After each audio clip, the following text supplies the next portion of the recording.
예수님께서는 기드론 시내가에서 가룟 유다와 함께 있는 대제사장이 보낸 무리들에게 잡히시고, 그리고 이제 이전에 대제사장이었던 안나스에게로 끌려가셨습니다. 근데 본문에 예수님이 신문을 받으시는데, 본문은 그 신문 받으시는 이야기가 나오기 전에 베드로의 이야기가 들어가 있습니다. 예수님께서 기드론 시내가에서 잡히시던 그 순간에 제자들은 모두 뿔뿔이 흩어 도망갔는데, 베드로와 본문에서 이름을 밝히지 않은 한 다른 제자는 다시 돌아와서 예수님을 따라갑니다. 근데 그 다른 제자가 대제사장과 잘 아는 사이라서 예수님을 따라서 안나스의 집에 들어갔는데, 베드로는 같이 따라가지 못하고 대문 밖에서 있었습니다. 그래서 그 다른 제자가 나와서 문지기 하녀에게 말하고 베드로를 데리고 들어가는데, 그때 그 하녀가 베드로에게 말을 합니다. 보면 17절 말씀입니다. 문지키는 여종이 베드로에게 말하되 너도 이 사람의 제자 중 하나가 아니냐 하니, 그가 말하되 나는 아니라 하고. 다른 제자가 들어갔을 때는 아무 말 하지 않던 이 문지기 하녀가 베드로가 들어가는 순간에는 이렇게 말을 건 것입니다. 당신도 잡혀온 이 사람의 제자 가운데 한 사람이지요? 라고 물은 것입니다. 근데 순간 베드로가 놀랐는지 아니요? 라고 대답을 합니다.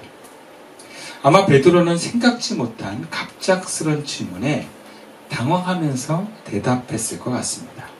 물론 이 대답은 거짓입니다. 순간의 위기를 모면하기 위한 거짓입니다. 그러나 베드로는 그렇게 거짓으로 대답한 순간을 아무런 의식 없이 지나보냅니다.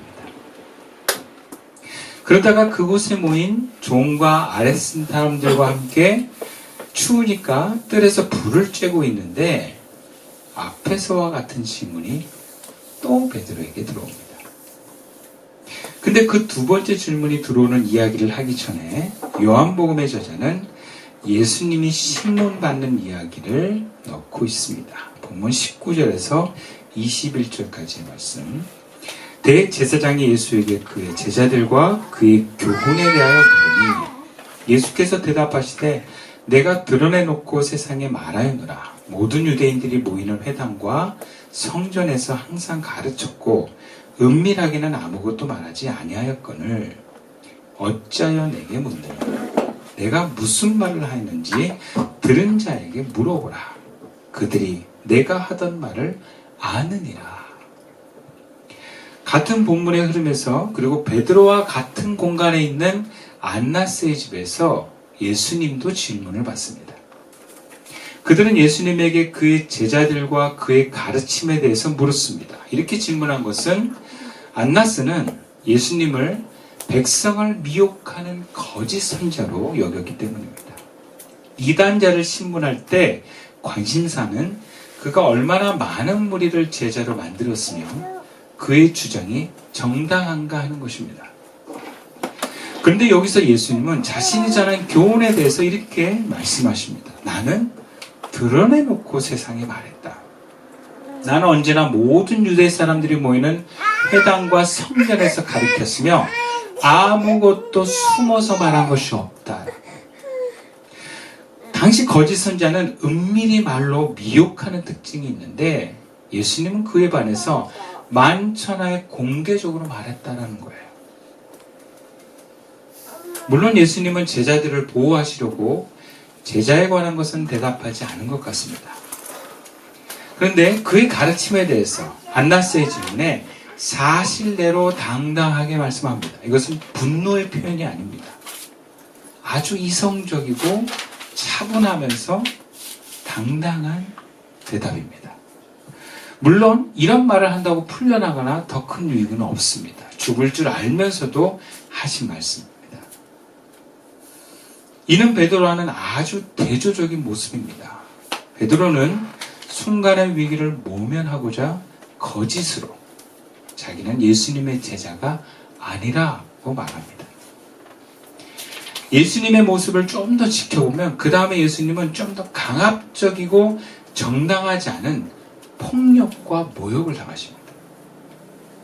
그런데 그에 대한 예수님의 대답은 역시 당당하고 차분합니다. 본문 22절, 23절 말씀입니다. 이 말씀을 하시매 곁에 섰던 아랫사람 하나가 손으로 예수를 쳐 이르되 네가 대제사장에게 이렇게 이같이 대답하느냐 하니 예수께서 대답하시되 내가 말을 잘못하였으면 그 잘못한 것을 증언하라. 바른 말을 하였으면 네가 어찌하여 나를 치느냐 하시더라. 안나스 옆에 있던 아랫사람은 대제사장 안나스에게 당당하게 말한 예수가 아마 보기 싫었을 것입니다. 아니면 그 안나스의 마음을 좀 읽고 충성심으로 그랬는지 손바닥으로 예수님을 때리면서 말합니다. 대제사장에게 그게 무슨 대답이냐? 우리가 흔히 너 말대답 하고 있어 막 이런 식으로 윗사람에 대한 어떤 과잉 충성으로서 굳이 시키지도 않았는데 때려가고 모욕하면서 지금 협박하는 것이죠. 그럼 기가 죽을 만하거나 아니면 굉장히 화를 낼 만한데 예수님은 더욱 당당하게 진솔하게 자신을 때린 자를 향해서 말합니다. 내가 한 말이 잘못이 있으면 잘못됐다는 증거를 대라. 그러나 내가 한 말이 옳다면 어찌하여 나를 때리느냐. 네. 때린 사람에 대해서 조금 더 기죽지 않습니다. 진실을 말하는데 그 논리가 살아있습니다. 예수님은 물러나지 않습니다. 마태복음, 마가복음에도 예수님을 치고 때린 사건이 기록되어 있지만 정확하게 옆에 있던 아랫사람이 때렸고 그 때린 사람을 향해서 이렇게 반발한 구체적인 기록은 요한복음에만 기록되어 있습니다. 어쨌든 요한복음의 저자는 이러한 아주 섬세한 자세한 상황의 표현으로서 예수님의 당당함과 진실함을 보여주고 있습니다. 이것은 여전히 예수님에게 하나님의 나라가 지속되고 있음을 보여줍니다. 하나님의 나라를 그 위협과 그 폭력에서도 빼앗기지 않았다는 걸 보여줍니다. 그런데 이와는 대조적으로 진실을 숨기고 거짓으로 자신의 안위를 살피는 사람, 그것도 수제자라 불렸던 베드로에게 그 안에 하나님의 나라가 무너지는 모습을 보여줍니다. 아주 구체적으로. 본문 25절 말씀입니다. 시몬 베드로가 서서 불을 쬐더니 사람들이 묻되 너도 그 제자 중 하나가 아니냐? 베드로가 부인하이르되 나는 아니라 하니. 베드로가 앞에서 안나스의 집 문지기 한우에게 받았던 질문에서 그는 거짓으로 이야기하고 그 문을 지나서 집 안에 뜰로 들어왔습니다. 근데 날이 추워서 사람들이 그 뜰에서 불을 쬐고 있었는데 베드로도 거기 같이 불을 쬐어요. 그곳에 모인 사람들이 이제 베드로를 보더니 질문을 합니다. 너도 그의 제자 중 한 사람이 아니냐? 그러자 베드로가 두 번째도 아니요 라고 말합니다. 이 두 번째 거짓 고백에도 여전히 베드로는 그 어떤 의식이나 알아차림 없이 자연스럽게 말하면서 넘어갑니다. 그런데 세 번째 질문을 받습니다. 근데 요한복음에서는 이 세 번째로 베드로에게 질문한 사람의 신분을 구체적으로 밝힙니다. 26절 말씀인데요. 대제사장의 중 하나는 베드로에게 귀를 잘린 사람의 친척이라. 이르되 네가 그 사람과 함께 동산에 있는 것을 내가 보지 아니하였느냐. 세 번째 베드로에게 물은 사람은 무언가 더 개연성이 있어 보입니다. 일단 그 사람은 베드로에게 귀를 잘렸던 말고의 친척입니다. 사실 이것은 베드로에 대한 감정이 있는 사람으로서의 당연한 모습입니다. 물론 예수님이 다시 붙여주긴 했지만 귀를 벤 건 베드로예요. 기분 나쁠 거 아니에요. 그리고 무엇보다도 그 자리에 그걸 본 사람이에요. 그의 친척이면서 그 현장에 있었던 사람. 베드로에 대한 악감정과 그 현장에서 좀 더 구체적인 어떤 증인이 될 수 있는 입장에서 베드로를 향해서 너 예수님의 제자가 아니냐? 너 내 사촌의 길을 뺐던 그 사람 아니냐? 라고 말한 거예요. 오늘날 세상적인 표현으로 얘기를 하면 빼박이에요. 근데 요한복음은 아주 간단하게 베드로의 반응을 이렇게 기록합니다. 27절 말씀이에요. 이에 베드로가 또 부인하니 닭이 곧 닭이 울더라. 아주 간단하게 한 문장으로 표현하고 있습니다. 베드로가 또 부인하고 곧 닭이 울었다. 다른 복음서 마태, 마가, 누가에서는 구체적으로 베드로의 부인 상태를 기록합니다. 특히 세 번째 부인에서는 더 강력한 표현을 써서 저주하고 맹세하여 부인했다 이렇게 기록합니다. 또 닭이 울고 나서 베드로가 울었다. 누가복음은 통곡했다라고 기록을 합니다. 심지어 누가복음은 그렇게 저주하고 부인하는 베드로와 예수님이 눈이 마주쳤다 이렇게 얘기해요. 근데 요한복음은 아주 간결하게 기록합니다. 사실 더 그게 강력한 것 같아요. 제가 요즘 시를 보고 있는데 이거 굉장히 시적이에요. 또 부인했다. 끝난 거예요. 무슨 말이 필요했냐. 세 번이나 부인했는데. 지금 요한복음은 베드로의 세 번째 부인에서 그 중간에 예수님의 당당함과 거짓에 맞서는 진실함의 그 용감함의 모습을 보여줬습니다. 같은 위기의 상황에서 예수님은 자신에게 임한 하나님의 나라를 빼앗기지 않았습니다. 근데 베드로는 어떻게 보면 예수님보다 덜 위험한 자리에서 예수님과 함께 때 누렸던 그 하나님의 나라를 빼앗겨버립니다. 그 어떤 모험과 위협에도 심지어 육체적으로 가해지는 폭력에도 예수님은 두려워하거나 분노하거나 자포자기하지 않으셨습니다. 그러나 베드로는 내가 주를 위해서 목숨을 걸겠습니다 했던 그 베드로가 조그만 위협에 거짓으로 타협하더니 결국 예수님의 예언대로 제자로서의 다짐을 저버리고 예수님의 제자됨을 부인했습니다. 그리고 무너졌습니다. 이 사건이 우리에게 주는 메시지가 무엇이겠습니까? 베드로가 아닌 예수님처럼 어떤 사건과 어떤 상황에도 하나님 나라 빼앗기지 말라는 것입니다. 하나님 나라를 세워가는 십자가의 삶에 하나님이 주시는 쓴 잔을 마시는 삶을 사는 과정에서 우리는 예수님처럼 오해를 받고 미움을 받고 몸과 마음에 상처를 받는 심지어 억울한 일을 당할 만한 일들이 일어납니다. 그 과정에서 많은 이들이 베드로처럼 하나님을 빼앗기고 그렇게 무너집니다. 베드로의 이야기가 남의 이야기가 아닙니다. 어떤 경우는 남과 자신을 속여서 위기를 모면해 거짓으로 자기를 지키려고 하는 모습이 있습니다. 그러지 말라라는 거예요. 오히려 자신을 지키는 거짓 때문에 하나님 나라를 빼앗길 수 있다는 것입니다. 예수님처럼 자신을 당당히 드러내고 진실을 밝히되 무엇보다 감정에 휩쓸려서 무너지지 말고 분노와 미움으로 밀어내지 말라라는 거예요.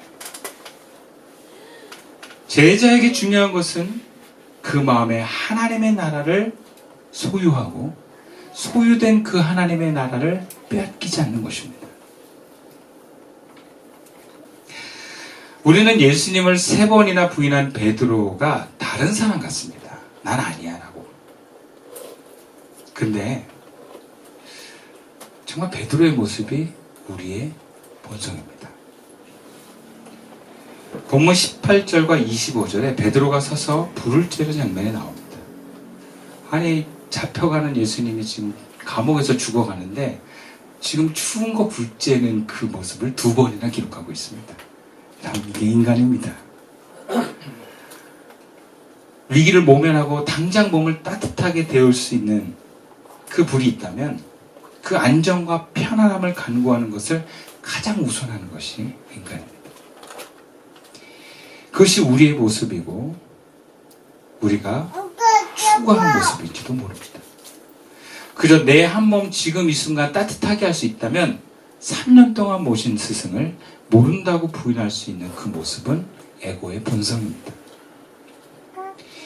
예수님은 차디찬 불도 없는 감옥에 있는데 지금 우리는 그저 내 한 몸 따뜻하게 하는데 마음과 몸을 집중합니다. 근데 예수님은 그 차디찬 감옥에서 죄인처럼 불려와서 맷까지 맞는데 자신을 부정하지 않습니다. 여전히 하나님 나라를 소유하고 있습니다. 그런 예수님을 바라보고 있으면 우리는 그 예수님을 닮아가는 게 참 멀다라고 느껴집니다. 내가 과연 그럴 수 있을까? 과연 내가 그 어둠과 결박의 상황에서 그 상황을 주관하며 권력이 있는 그 대제사장에게 정말 당당하게 얘기할 수 있을까? 저는 지난날 제 모습을 보면 권력자들 앞에서 비굴했던 제 모습이 참 많습니다. 그 직장 한번 유지해 보겠다. 억울하게 내 뺨을 후려치는 낮은 자리의 경비병에게 분노와 복수를 표현하지 않고 그의 불의에 따박따박 말을 할 수 있는가? 여러분, 이것은 쉽지 않습니다. 저는 지난 한 주간만 보더라도 좀 가족의 모습에, 내 기대와 뜻에, 내 틀에 어긋나는 가족의 모습에 제가 화가 나거나 혹은 실망하는 모습을 보았습니다. 그래서 가족들의 행동과 말투가 불편하면 밀어내고 혹은 어떤 다른 액션을 취해서 제어하기도 했습니다. 이런 내가 어떻게 어떠한 상황과 위협에도 예수님처럼 하나님 나라를 빼앗기지 않을 수 있을까? 참 멀게만 느껴집니다. 그럼에도 여전히 주님의 말씀은 예수님의 모습을 향합니다. 저와 여러분은 그 예수님을 향해서 예수님 닮기를 어떠한 상황에도 하나님 나라를 빼앗기지 말라고 주님은 말씀하십니다. 아멘.